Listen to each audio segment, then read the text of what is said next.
on their trip. By the way, we'll have some refreshments coming up right over here in just a little while. The second purpose as well, a fall evening like this just seems like a perfect time to gather around a fire, pull out the old ghost stories, fairy tales, the fiddles and the whistles and the guitars. Leprechauns are real. I've never actually shaken hands with one myself, but I'm told that Dr. Deborah Von Toole did once, right at the foot of Grafton Street in the heart of Dublin. Leprechauns don't usually live in the city. They prefer to be in the countryside, but this was a very unusual leprechaun in many regards. For one thing, he was 6 feet tall. And if you believe that, perhaps you've recently rubbed a Blarney Stone. Leprechauns are just one type of Irish fairy, though in Ireland, fairies are usually referred to as the Sidhe, the gentry, the good neighbors, or even the little darlings. People do this because they don't want to attract the attention of fairies, who are a little cranky ever since being banished to live underground by the Milesians. But more on that later. In addition to leprechauns, there are banshees. Banshees are female fairies who appear to you when somebody is about to die. Then there are also the puka, who mostly live in the country, usually near a stone circle or standing stone. Puka are another variety of naughty fairy. They like to play tricks on people.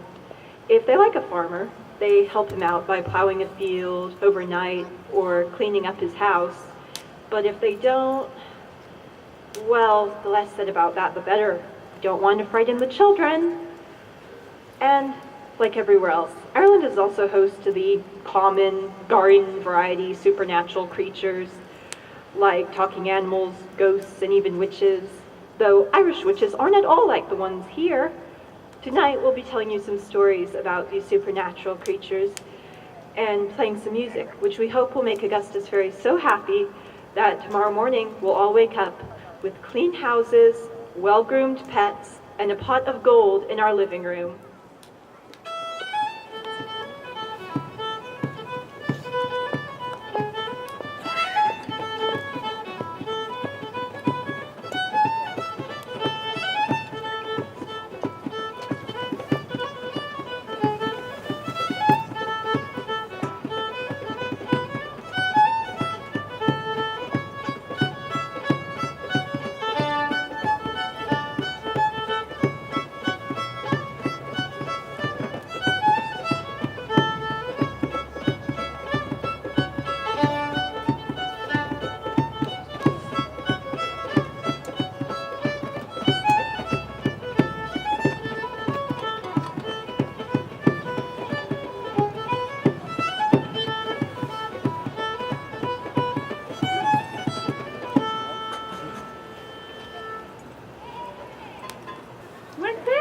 One of their mischievous moods, they love to torment cows and herdsmen. On one particular day, a drunken hunchback piper had taken charge of a herd of cattle, and in his drunkenness, he allowed them to stray all over a mound where a fairy queen and her ladies were resting on their blue velvet cushions, drinking mead from golden glasses. The queen resented having her reverie disturbed, and she decided to deal with the bothersome piper as would only make sense to a fairy. And this is what she did. The fairy queen appeared to the piper as a purple spotted calf, and she persuaded him to climb on her back. Once he was situated, she made a running start and lunged over the Shannon River, which was 10 miles away. And then she jumped back again and returned to the rest of the herd. Well, the piper just wrapped his arms around her thick bovine neck, nestled in tightly to the curve of her back, and exclaimed, "Yahoo!" as they flew through the sky. Pleased with the piper's courage, the queen blessed him and ceded him and his herd her hill. But the piper had piqued her interest, and so she only moved a short way away, making her new home among the roots of a black thorn tree. One night, the piper had just settled down for his rest when a fairy choir began to sing over and over and over again,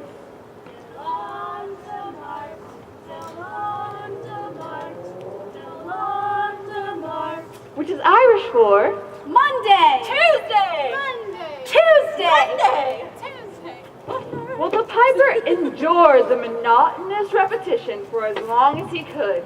He had just about decided to take his shillelagh and go whack the fairy silly when he was inspired to begin singing a descant of his own devising. Auguste Cotton, He sang sweetly, Auguste Cotton, Auguste Cotton. and then he fired up his pipes and played a lively jig for the fairies, who were so pleased that they brought him into their home at the foot of the black thorn tree and gave him a posset to drink. And this made him fall into a deep sleep.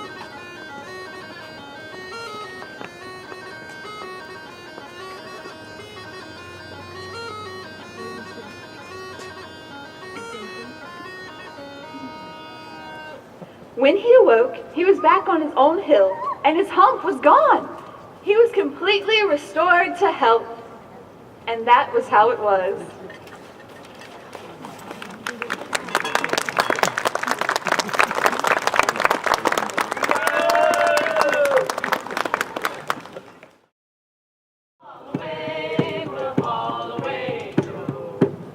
It did not know that the island was populated by the Tuatha De Danann, a race of supernatural beings who belong to the goddess Dana and who are known for their artfulness and cunning.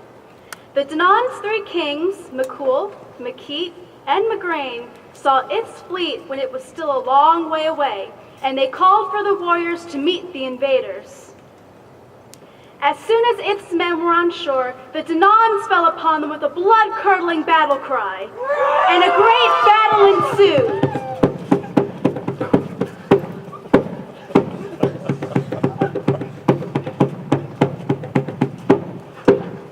And many of his men perished in the fighting, but enough survived to sail home and report its death to his brother, their king, Mil of Spain. Mil's sons and their descendants would become the first humans to inhabit Ireland, but I'm getting ahead of myself here. Mil, an old man, had seen many years of hard battle.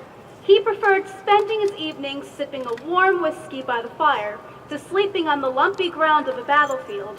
But Mil knew his duty, and with great reluctance, he and his 8 sons sailed to the distant Green Isle to avenge it. Way Holloway, we'll Holloway together. Way Holloway, we'll Holloway. Upon my word, you're a fine music master. The piper exclaimed. But tell me what you're bringing me. There's a great feast at the house of the Banshee, high atop Crow Patrick tonight. Replied the puka. She requires music, and she has a liking for the pipes. I'm bringing you there to play music.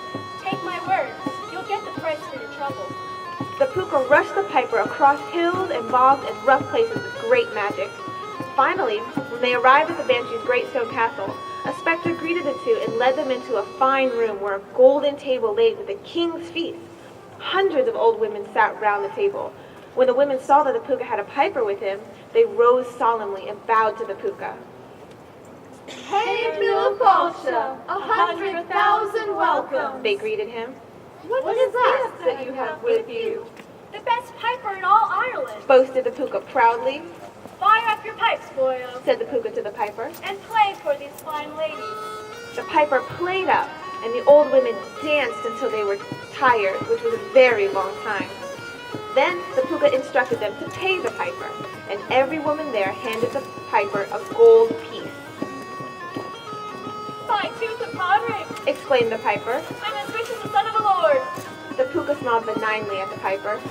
Come away with me then, He said to the piper. and I'll bring you home. Arriving back at the piper's home, the puka reminded him, You now have 2 things you never had before, sense and music. and that is how it was.